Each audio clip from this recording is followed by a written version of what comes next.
Welcome to the Personal Brain Trainer Podcast. I'm Dr. Erica Warren. And I'm Darius and we're your hosts. Join us on an adventure to translate the scientific jargon and brain research into simple metaphors and stories for everyday life. We explore executive function and learning strategies that help turbocharge the mind. Come learn how to steer around the invisible barriers so that you can achieve your goals. And this podcast is ideal for parents, educators, and learners of all ages. This podcast is brought to you by GoodSensoryLearning.com, where you can find educational and occupational therapy lessons and remedial materials that bring delight to learning. Finally, you can find Dr. Warren's many courses at LearningSpecialistCourses.com. Come check out our newest course on developing executive functions and study strategies. This podcast is brought to you by Bullet Map Academy, and we have a free dyslexia screener app called Dyslexia Quiz. It's fun, engaging, and interactive app. Try it now. Just search for Dyslexia Quiz on the App Store and see how your scores differ from your friends and family. Good afternoon, Darius. What are we going to talk about today? Well, we're following in on the theme of executive function hacks, and we're going to do cognitive flexibility. We did executive function hacks for working memory, and then we did inhibitory control, and now it's cognitive flexibility. So I know that you've done a lot of prep for this, and this is something that's, live for you right now. So why don't you kick us off? Okay, well, I guess the first thing we could do is just a quick review of what cognitive flexibility is. So we've talked about this in past episodes, so you can always go back if you want to dig deeper. But basically, cognitive flexibility has to do with having a flexible way of being so that you can manage different rules for different situations, that you can see diverse perspectives, that you can shift easily from one task to another. And what are your thoughts about that? Do you have any additions to that? I wonder if it's maybe a little too easy to mischaracterize cognitive flexibility and to mischaracterize it as openness. Like sometimes people, if you look at a personality profile, they're open. But I wonder, tell me more, Erica, but it seems to me that cognitive flexibility is more about how to adjust your view of things to the reality of things before you. And this kind of interplay between your perception and your expectations and your desires, and then the reality of the environment you're dealing with, whether it's market forces, natural forces, personalities, relationships around about you. There's this dynamic between what you expect and want and what reality is feeding back to you. It's funny that you say that because I've been thinking about this a lot today, and that makes me think about something that popped up for me earlier, which is that when you're you're inflexible, that you tend to have more of a fixed mindset. And when you're cognitively flexible, you have more of a growth mindset, and you're more open to creative ways, like out of the box learning or out of the box solutions. Whereas, when you've got that kind of cognitive inflexibility, it's really hard for you to step out of your way of being in that moment. And it could be an emotional response, or it could be you might have a very fixed perspective on a point of view. So, talked about this quite a lot in and out of different episodes.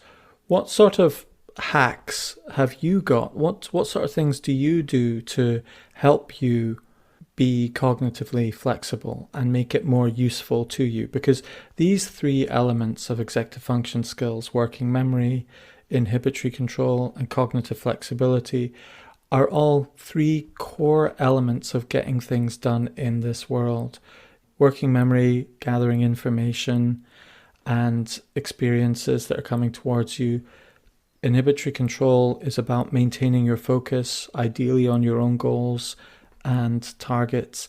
And then cognitive flexibility is about how you maybe another way of thinking about it is how you contribute to society, or your contribution, if you think of it as 3 steps, as taking stuff in, the middle step is the sort of internal focusing of it, working on it, and then the third step is the cognitive flexibility, is the contribution, as it were. You could make something or do something and you go, hey, I've decided to do this or whatever, and the rest of the world goes, we don't want it, or it's not quite right. What's interesting is cognitive flexibility can come at the end, but it can also come at the beginning, because you have to be cognitively flexible to shift from one task to another. Yes, that's true. All 3 are working simultaneously rather than exclusively. Yes. Almost like the lighting of the match. Uh-huh. In a way, the instigator, but it's also sometimes the solution. So it's really interesting. So this morning, because this was actually our second take on this, and I felt like I had to prepare a little bit more for it. And interestingly, I had an experience yesterday where I was incredibly cognitively inflexible, where I had to go to jury duty. And that was really frustrating for me, because the people they were picking had to serve for 18 months to 2 years and work for $50 a day. And that was every Tuesday and Thursday. So that triggered a really inflexible side of me. I'm not surprised. I think most people would get shocked by that. Unless, of course, you're employed and then your employer has to pay you to go and do jury duty or something like that, but not as a self-employed entrepreneur. That's right. So if you're self-employed, you're a sole proprietor, then you don't get paid. So yeah, it's very, very, very interesting. But it was such an eye-opening experience for me, in the sense that I was so emotional about it. I was so anxious about it, because they don't tell you a lot of things, and you're kind of blind, and you lose kind of control of your life. So give me the hacks. Give me the hack. What are the hacks? Because of this situation, it made me really sit down and say, okay, what does it look like to be cognitively inflexible? And what does it look like to be cognitively flexible? Okay. And this really, really helped me. And it's really helping me to define what it means for me to step into a more cognitively flexible way of being. So my first thought was that people that are cognitively inflexible tend to think that what they believe is right. And I know I can be cognitively inflexible in my relationship when my ego gets triggered. And, like, no, I'm right. No, I'm right. That's a very inflexible way of being. And really the antithesis of that is to enjoy new perspectives and enjoy learning new perspectives and enjoy accommodating others' needs beyond our ego.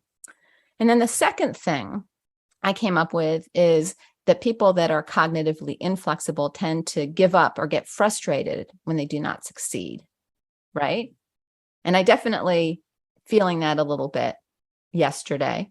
And then the antithesis of that tends to try again when you don't succeed.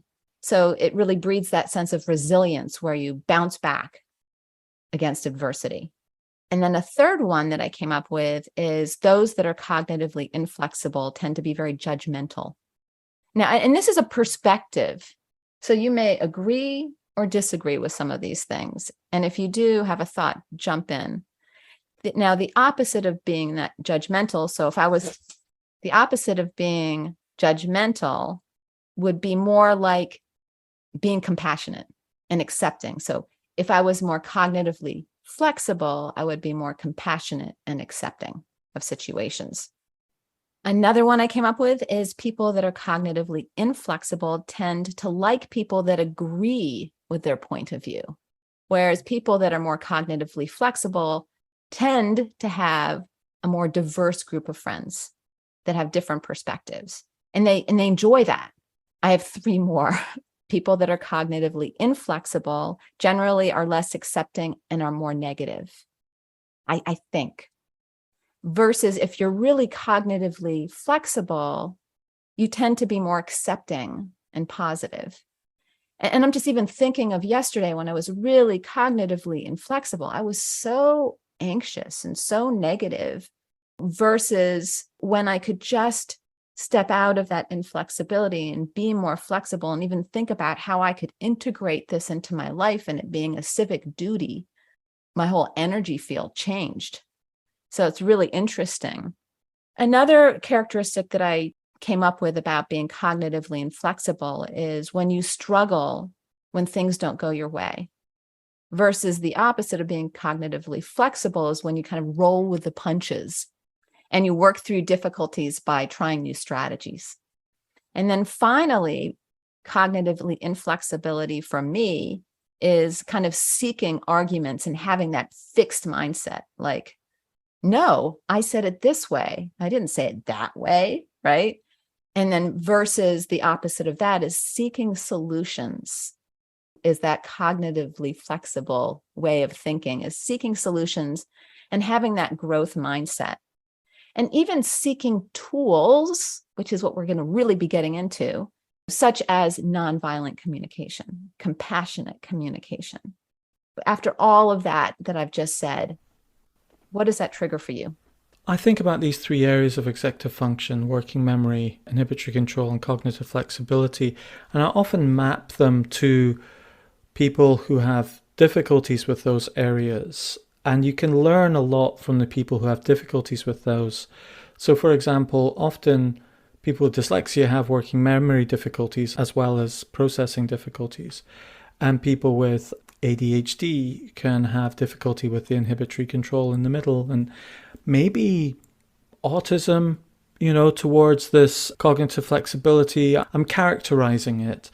But what's interesting is that for everyone, one or two of these areas will be natural to us and automatic, and another area will be an area we have to develop and grow as a skill in our mind.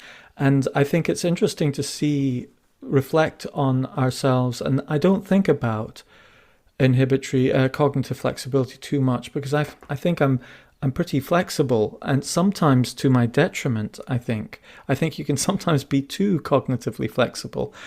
And so those were some of my thoughts. And I think I often notice with some of the clients when I'm working with people with dyslexia is often they're very cognitively flexible people. They're the type of people who really do want to learn new perspectives, bounce back. They're always trying new strategies. They have a growth mindset, etc. And yet their working memory side of things can be really tough, and their inhibitory control and staying focused on something can be really hard. So, we've all got those strengths and weaknesses. So that was my first response to it, because I think I don't have very many hacks that are explicit in the area of cognitive flexibility, because I think if you're automatic at it and natural at it, you start asking other people questions and having people gathering. I intentionally, when I go onto YouTube, I intentionally search for the opposite idea of certain things, Why do Trump supporters think this? Or why do such and such Democrats think this? And why this? And why that? And I'm always wanting to have, why do people not believe in Bitcoin? I believe in Bitcoin, for example, but give me a contrarian perspective on this. Really hammer my perspective, please, so that it's kind of like a hammer molding metal. It really gets beaten, and it's stress test ideas. I naturally like doing all of that anyway. Just listening to you brought up something for me, which is, I think that all of us can struggle with all three executive functioning features or characteristics. And I think this tends to happen when our amygdala gets triggered. So when our amygdala gets triggered, that fight, flight, freeze response, then it tends to block executive functions. Oh, that's a great one. You're so right. You are so absolutely right. I see it in my wife. Okay.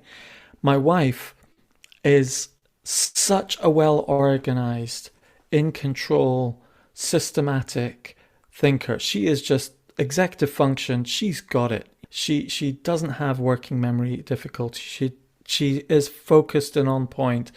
Okay, maybe there's a bit of cognitive flexibility sometimes. She's worked a lot on that over her whole life, and she's got a lot of cognitive flexibility. But the moment she starts getting really stressed out with work, she's starting to like forget things like I would. And I'm like, hey, you're acting like you're dyslexic. And she's like, yes, I am.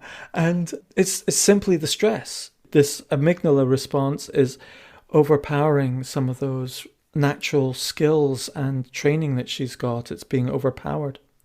Yeah, it's been a really interesting revelation just in this conversation to think about it that way.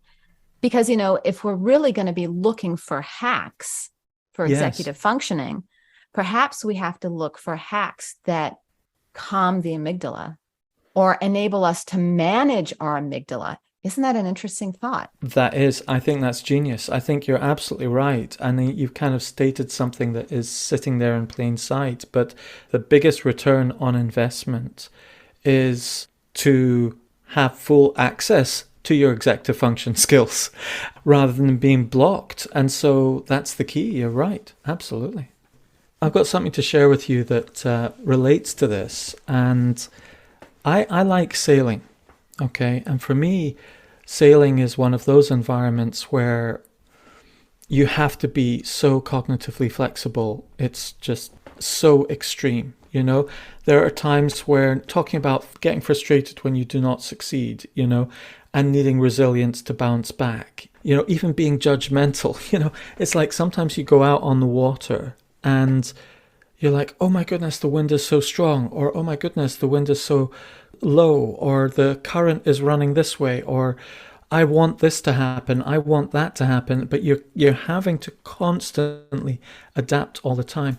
And one of the things that I'm about to do is to sail from Ireland to an island in Scotland called Iona. It's in a dinghy, which is an 86-mile nautical mile trip following the journey of St. Columba and St. Brendan in an open boat, rowing and sailing. It's been one of my ambitions for 15 years. And it's going to happen in September. But over those 5 days, one of the biggest things that I'm going to have to deal with is cognitive flexibility, because I've got 5 days to do this trip, and you're always having to make lots of good little decisions. That the goal I found in cruising in a sailing boat or sailing in any way is I keep saying to myself, Darius, make lots of good little decisions.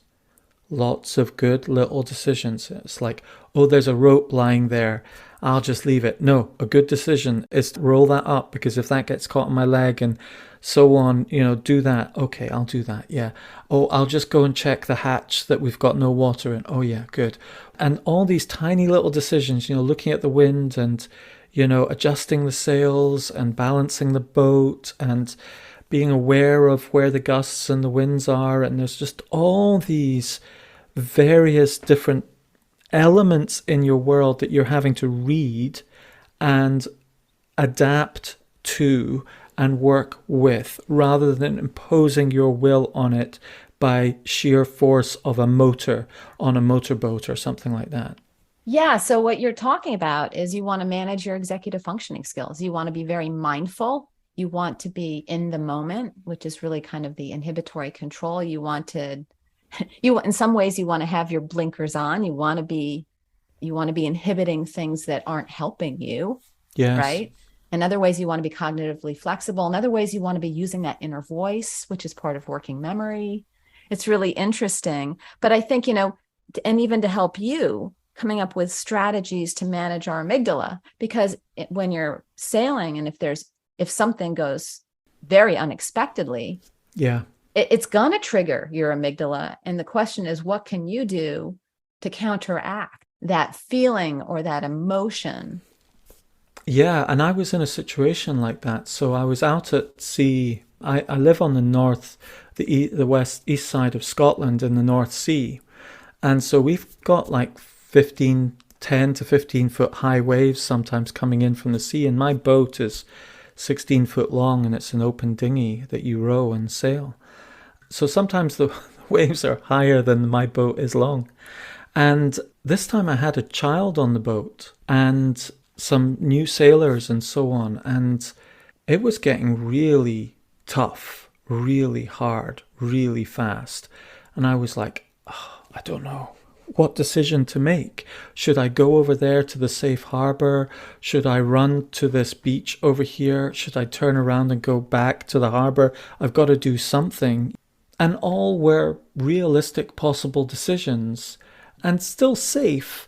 But in that dynamic, you know, you're cold, you're wet, and you're anxious for the safety of other people. And that was the big thing for me, was the anxiety for the child, because he was feeling seasick and I was worried about him. If it was just me and another adult or two, we could just hack it out and just blast through it and suffer through it. And it would be what we would call type 2 fun, you know? It's not fun at the time, but afterwards you look back and you go, yeah, that was good. But in that situation, I was anxious about the child, and that did start to affect my decision making. That's really interesting. So let's talk about some hacks, and a couple amygdala mellowing hacks that I can think of is...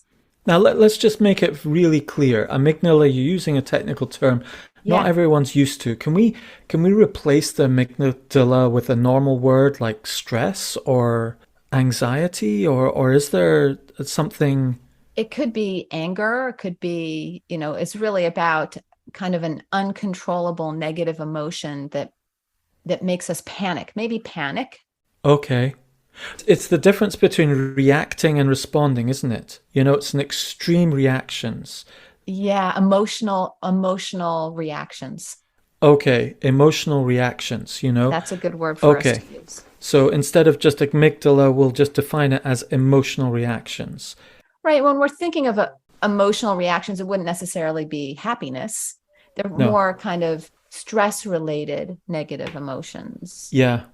But so, one thing that I can think of is, it's called Kiri and Lou, is a cartoon. They have some episodes on YouTube, and there's one where it's called The Calm Inner Voice. It's so brilliant. I love watching this little video. It really has helped me help other students, as well as even myself, to manage my inner voice. Because I think that when we get triggered and we're having this emotional response, we tend to have a very negative inner voice or a panicked inner voice. And if we can maintain a calm inner voice, that will help us to come to a solution a lot faster. So I encourage everybody to check out that video on YouTube, and we'll put a link in our show notes. That is a really cool little hack that I like to work with my students. But also on the Huberman podcast, he talks about a way to calm the amygdala for the day is, as soon as you get up, you go outside, you expose yourself to light, and he calls it forward ambulation, where you just kind of walk forward and let the sunlight kind of expose yourself to the sunlight of the day. And you take perhaps a short walk or walk around your garden for about 10 minutes. And that in itself actually calms the amygdala for the rest of the day. And I tested that out this winter, and I really felt a difference. I felt less, I felt like I just wasn't as reactive. So, for example, yesterday, I got up in a little bit of a panic because I had to get up really early. If I had been smart, well, that's a little judgmental, isn't it? If I could do it differently the next time, that's a little bit more gentle, I would go out and do my forward ambulation. And that might have helped me throughout the day, knowing that I really needed a lot of cognitive flexibility. I needed to be calm throughout the day because this was going to be a day of not knowing. And I needed to be okay with that. Yes. Going back to the sailing example, when I was in the howling sea and the crashing waves and being tossed backwards and forwards and making very slow progress because we had a small sail up. I remember we decided to go to the beach, lovely sandy beach, and beach on the beach, and get the child and the mum off the boat, and they could walk along the coast back to home, and we would sail back. That all sounds really good, except when you've got huge waves in the sea, you've also got huge breakers breaking on your lovely sandy beach. And so that last 20 foot, we were like, oh gosh, what's the protocol for landing a 4 millimeter thick dinghy made of 4 millimeter thick ply on a beach with pounding surf waves? And I remember in that moment, there's the amygdala sort of thing going, we've got to decide now, we've got to decide now, it's got to happen now, it's got to happen now. And I intentionally said, absolutely not. I'm just going to stay here, I'm going to row, I'm going to hold my position, I'm going to think about this, I'm going to think about this, I'm going to think about this. I even dropped the anchor for a while and dragged it along and bought myself time. I thought about it, and everybody on the boat was kind of like, should we do this? Shouldn't we do this? And people are saying maybe we should carry on, and different voices in the boat. And the sea had its own voice. It was shouting at us and howling. And then that voice inside of me was, just make lots of good little decisions. What's the next good little decision to make? And I go, right, the best decision I can make right now is just to slow down and give ourselves time to consider all the options. And we did that, and people were like, well, what's happening now? What's happening now? There's someone now standing on the beach waiting for us to come in, and the father. And I'm like, no, keep making lots of small decisions. And then in the end, it was kind of like, there's a 20%, 30% chance we could be flipped by a wave here and crushed, and a 70% chance we could make it. So if we're really skillful, we might increase the chance to 80 or 90, but we're not. We've not done it very many times before. So what's the sensible thing to do? The sensible thing to do is to go for what is 100% realistically possible, or 99, and that is to sail back, even though it's going to take 2 hours. The child's probably going to feel more seasick, but we'll get there and we'll be completely safe and there'll be no risk. Okay, that's what we're going to do. And everyone's like, yeah, fair enough. That's what we're going to do. Fine. Call off the dad on the beach and we'll just grind our way back to the harbour. And so again, that was a combination of all the voices round about you, that anxiety to rush. And I think often, this fight or flight is the anxiety to rush. And so if you can just slow it down and just go, no, I'm not going to rush this. I'm going to slow this down. I'm going to calm this down. And even though everything is shouting and screaming and howling round about me, I'm going to make a small, good decision. And I'm going to make another small, good decision. I'm going to make another small, good decision. And if it ends up being a small, bad decision, it's small enough for me to reverse. When I got to the beach, I could have just blasted it straight onto the beach and did it. That would have been a big, bad decision. But I made a small decision, and it was a bad decision to head towards the beach. But it was small enough for me to reverse and turn it into a good decision. And I think for me, that's the key personally. When I'm sailing or doing life, it's just make small, good decisions so that you will eventually make a bad decision, but it's small enough for you to turn into a good one on reflection. That's lovely. I love that. And yeah, giving yourself time to process is really, really important, because so many times when the amygdala is triggered, we just have this kind of outburst, right? We're not even in control. And so even if in a moment we can say, wow, I'm out of control, it's a matter of saying, oh, okay, maybe I need to remove myself from this situation, or maybe we need to talk about this later. Yeah, because you're reacting rather than responding. And right. That's essentially what it all comes down to. Are you reacting or are you responding? And in that amygdala, high stress, anxiety, high emotion situation, you're reacting.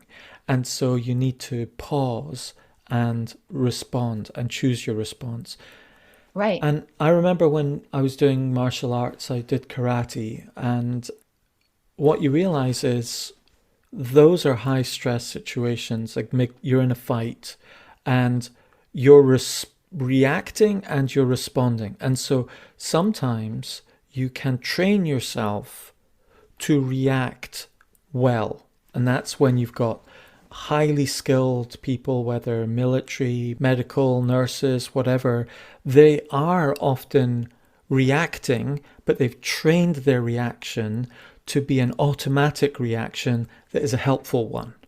And sometimes we are just doing an automatic reaction that is more of an instinctive, evolutionary reaction, maybe our animal nature reaction, which isn't necessarily the appropriate one. And so you can actually train your reaction to be a really great reaction. Firefighters, etc., they're always training that their unconscious reaction becomes actually an intentional response, but it's automatic. So you can do it, but it takes a lot of intentional effort to make your reactions in that high stress situation akin to a good response and That's make it right. automatic. And that's teaching executive functioning skills. That's really Yes. teaching inhibitory, really a combination of all of them, because inhibitory control, your emotional response, cognitive flexibility, so that you're flexible enough to make a different choice. And then even the working memory, which is taking in all this information and making the right choices, using a calm inner voice instead of an anxious inner voice, using visualization to help you get through things, where you can, instead of visualizing the disaster of what could happen, visualizing the success of what could happen. So it's really, Yeah. Role play as well. Role yeah, play and practice. It's like exposing yourself. I mean, this obliquely relates to cold water exposure, for example. Okay, bear with me. Like people who experience cold water exposure, they're intentionally putting themselves in a high stress situation, going into cold water. And Huberman had a really good podcast on cold water exposure. And he said that the difference between voluntarily exposing yourself to water and involuntarily exposing yourself to cold is that when you voluntarily do it, it also releases dopamine. And so what happens is you're training yourself to deal with adverse situations in manageable environments over and over again. So when an adverse situation comes at you that you've maybe not been trained for, but you've trained yourself for adversity. And that's what I find fascinating. I mean, I was watching the Iceman, what's his name? Wim Hof.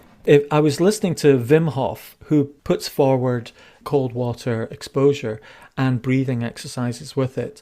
And Wim Hof was asked, he plunges himself in ice water, goes into ice conditions, climbed Everest without a t-shirt, in the ice cold, etc.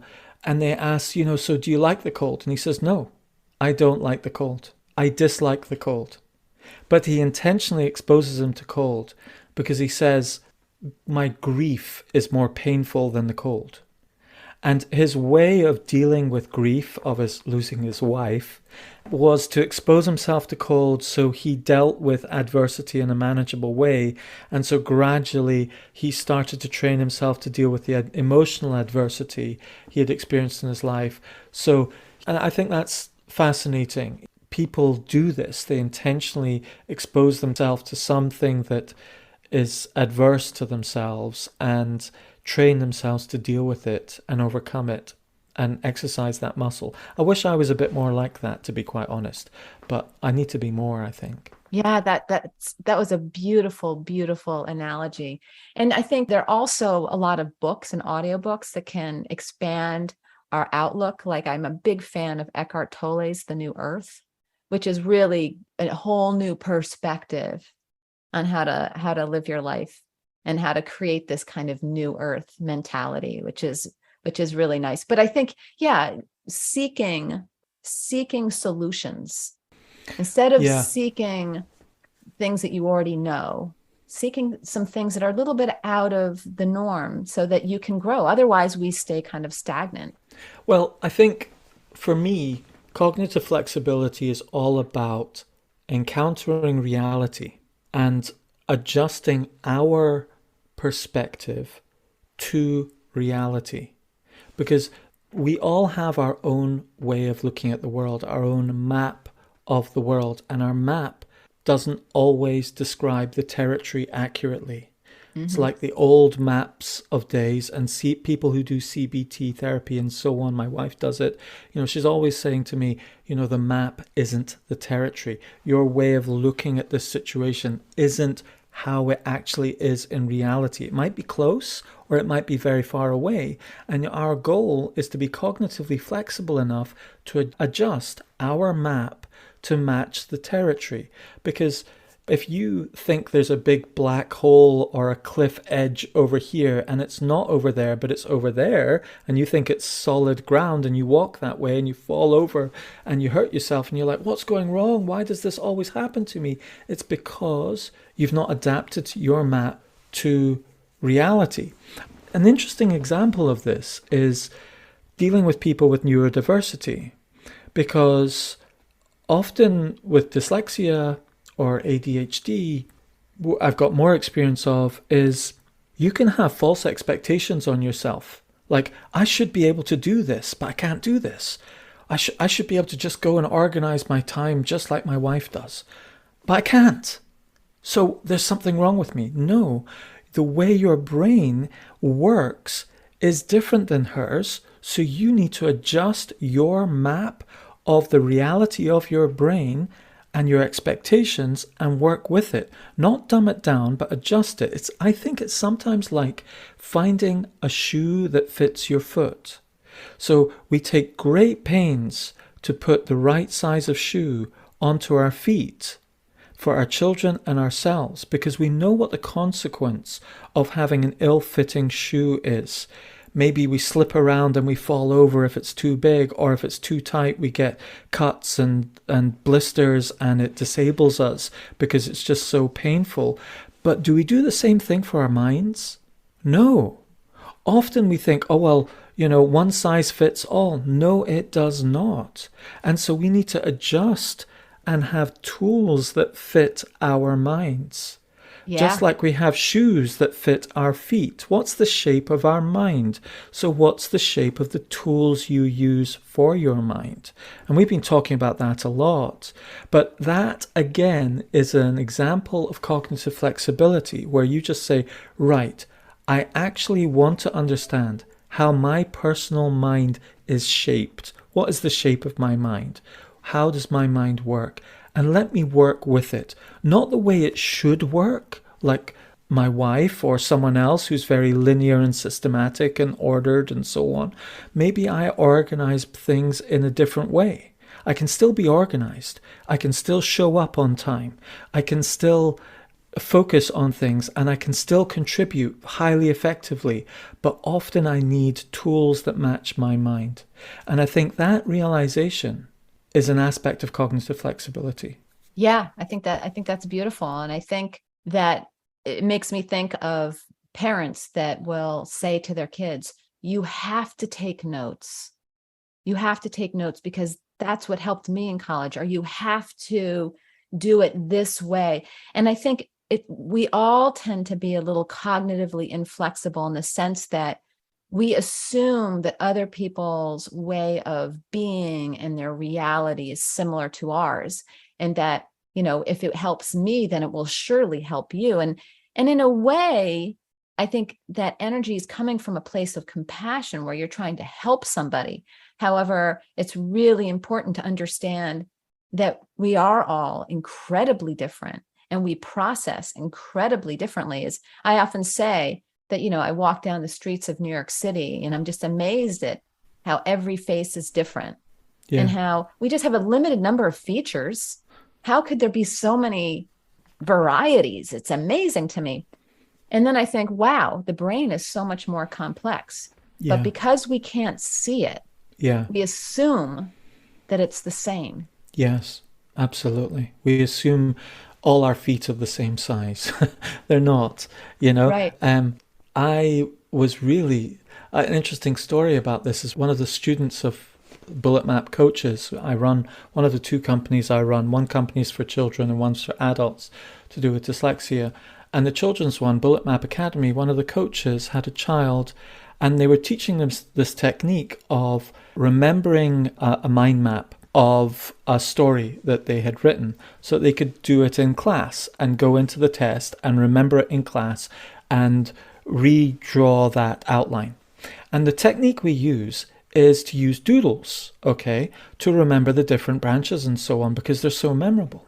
Well, this coach was having difficulty with this student, saying that this student just will not do the doodles. They just want to write the words and that's all they'll do, and the branches and the structure and so on. I said, okay, that's interesting. Could you describe what happens? And she says, well, what we do, we ask them to redraw the map from memory, okay? And what the child was doing was she created a chant of all the words. And so she would chant this word, she would chant that word, chant it, chant it, chant it, chant it, chant it, chant it, chant it, chant it, until she memorized this chant. She just spontaneously created the chant, and she would write the words out from her chant into the map. So it's like a rap. It was, yeah. It was like a rap in her head. And for her, it was the words and the rhythm and getting that down. That's what helped her remember.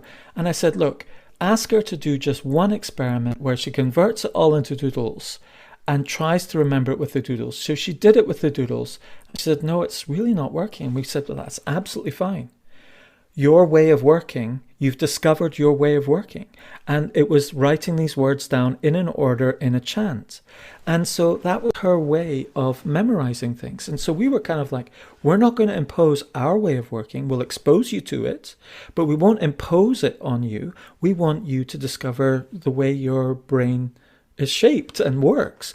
And that's how she found it. And it's quite extreme. It's not typical for students to be able to spontaneously create a verbal chant or rap and memorize things like that.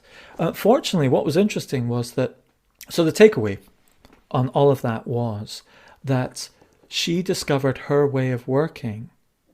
And it wasn't our normal way of working with students. But we have to intentionally hold ourselves back and not say, this is the way it should be done, but this is the way it could be done. Let's find the way you work. And that's the journey you're on. Often we call them coaches, not teachers or tutors, because it's this journey of discovering what the child needs. And it's not always obvious. Anyway, that was the takeaway for me on that one is, you don't always know what that person's brain's ideal way of working is. And often they do if you give them time to explore it. It's how they process. Yes. So it's interesting. I actually have an inventory for that. It's called the Eclectic Learning Profile, where I look at 12 different ways of processing. And what I would say is that she has a rhythmic melodic, yes, and auditory. So yes, she's using probably her two best ways of processing are rhythmic, melodic, and auditory, yes, and perhaps even verbal. And she's combining those three, yes, to give herself kind of almost a superpower of processing. Absolutely. That is so true. And we'll put that link in the show notes. It's an interesting little screener that you do there. Yeah.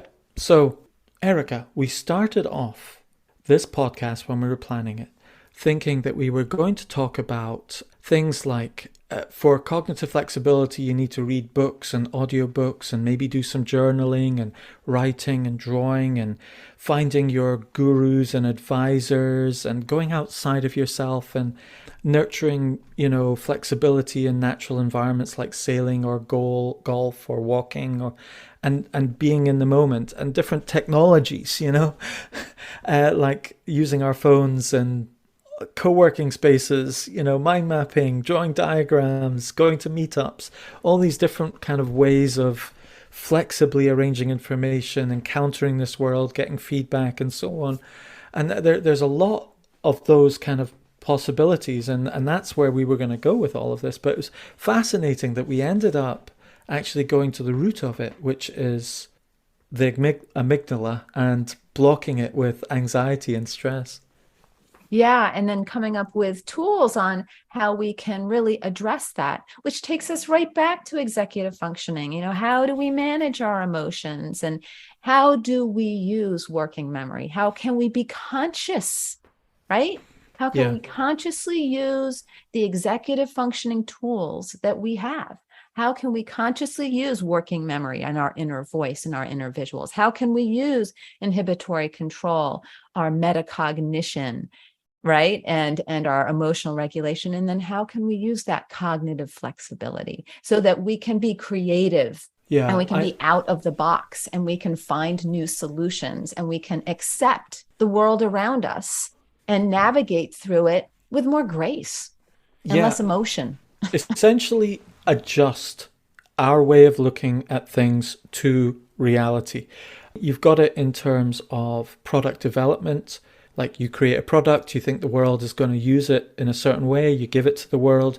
They don't use it in that way, they use it in a different way. I mean, I just had that example today. My wife, I'm creating an app at the moment that I'm sharing with a few friends and family in a beta test to use, and it's basically a voice to text app, and you talk out your thoughts to it and it dictates it out, and it creates a log of your day and ideas and thoughts and so on.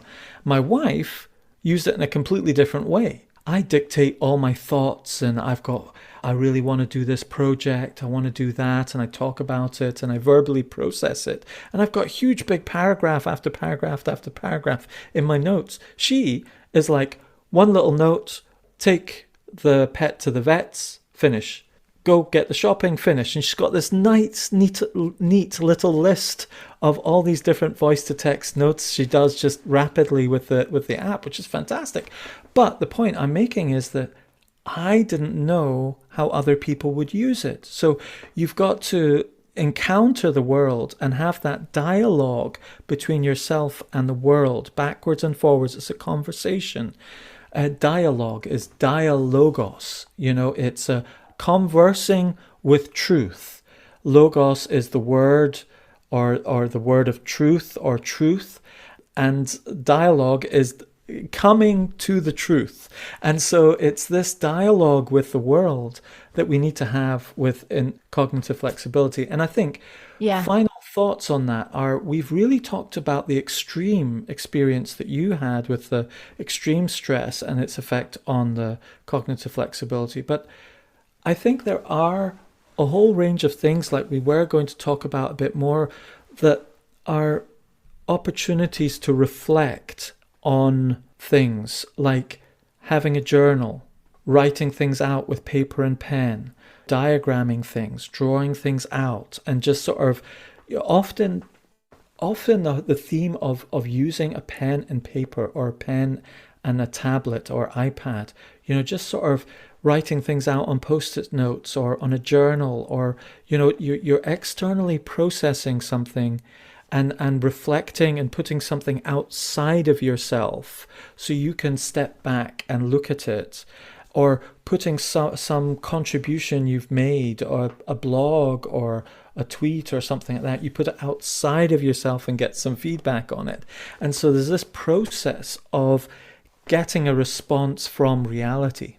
And I think, just to tag on to that idea, is for us to be more conscious about our communication, the way that we communicate with other people. And I think such a valuable tool is reading Marshall Rosenberg's Nonviolent Communication, because he really teaches you how to communicate in a cognitively flexible way. Yeah, it is. It's a great book. And it is actually really quite interesting about how there's some interesting chapters in there about how you negotiate with partners about what you want done in life or in the house or whatever. How do you do that? And again, that's a lot about cognitive flexibility. Do you use force to get that done? Force of argument or manipulation or whatever to get it done? Or these are the rules, or this is just the way it's got to happen? Or do you have a dialogue and understand and find your way, communal way to meet each other's needs? Well, that was a really good talk. Thank you very much for that, Erica. That helped me. Yeah, that really helped me too. It's wonderful to have these conversations with you, Darius. And I look forward to next week. And I'll just say a shout out to some of the listeners. It's really great that some of you are getting in touch with us and saying, hey, look, can you coach me or mentor me? And I've had some people come and talk about dyslexia and want some training in mind mapping or tech training from me. And people are doing that with you as well. We really appreciate that. Thank you for doing that.